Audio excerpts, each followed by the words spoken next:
Okay, we back again here. I give you a second to pause the video, formulate your own answer. 1, 2, 3.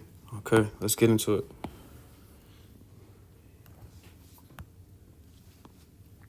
So I'm gonna move this to the corner.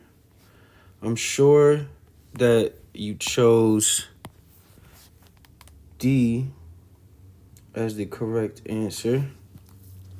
And if you didn't, no problem. We'll figure it out right now. So, in order to answer this question correctly, you need to know what a nucleic acid is.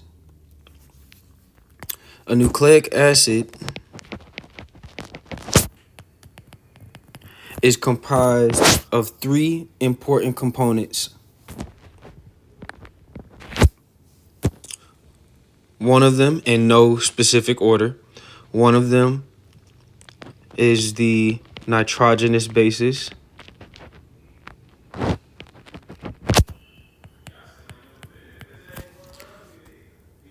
And there are 2 main subclasses of nitrogenous bases that you need to be aware of, and that is the pyrimidines and the purines.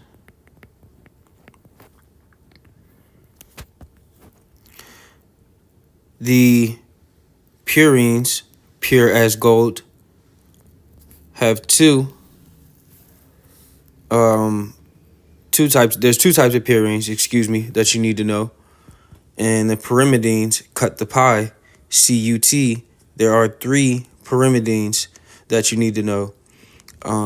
And there are most likely plenty of videos out there or easy Google search. Just look up your nitrogenous bases, the pyrimidines and purines, and make sure that you know those and you know the structure of them, just the general structure. Don't be too intimidated by knowing all of the meticulous ins and outs, but at the very least, you need to know the general structure. So that's the first part of nucleic acids. The second is sugar. The only sugars you need to know are pentose sugars, and there's only 2, ribose and deoxyribose. Should sound familiar.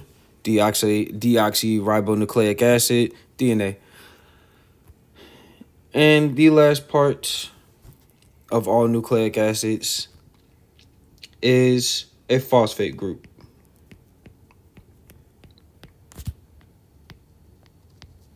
Which is just PO4 3 negative.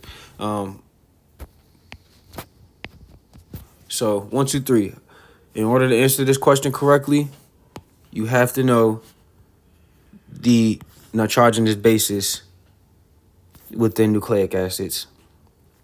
The second part, in order to answer this question correctly, is that you have to know your aromatic amino acids. Why do I say aromatic? Because we're asking about pi stacking interactions.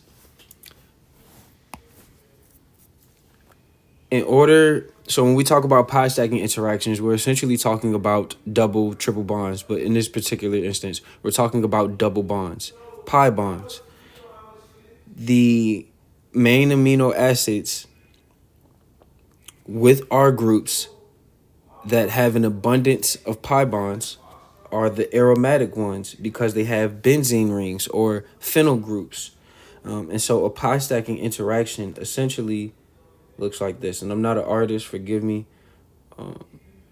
but this is just the general structure that you need to know, is that pretend these are stacked on top of each other. And that's all that it means, is that their pi bonds are stacked on top of each other. That's all. Form pi stacking interactions. And the only amino acids that can do this are the ones with a benzene ring. The only amino acids with a benzene ring are the aromatic amino acids. Which ones are the aromatic amino acids, you might ask? This is the way I remember my mnemonic, but you might have your own mnemonic. But phenylalanine, tyrosine, and tryptophan. In order to answer a question like this, it has to be one of these three amino acids. The reason A is wrong is because the single letter for phenylalanine is incorrect on here. It's supposed to be F. And also, guanine is the specific nitrogenous base. It's a purine, not a pyrimidine. And then alanine is not aromatic. Glutamic acid is not aromatic. So I hope this helps. I hope this jogs your brain a little bit, make you think about your amino acids, think about your nucleic acids, and just knowing general structures. It will take you very far if you know what things look like. Simple as that. It'll definitely help you, and you're going to need to know function, but start with form. What in the world do these things look like? And you will see a lot of questions like this on the MCAT. They will test you on your general knowledge of the structure of pretty much all of the amino acids, but they will also test you on the structure of your nitrogenous bases as well. I hope this helps. Leave a comment. Give me a little feedback. Let me know what's up. Until next time, though. Peace.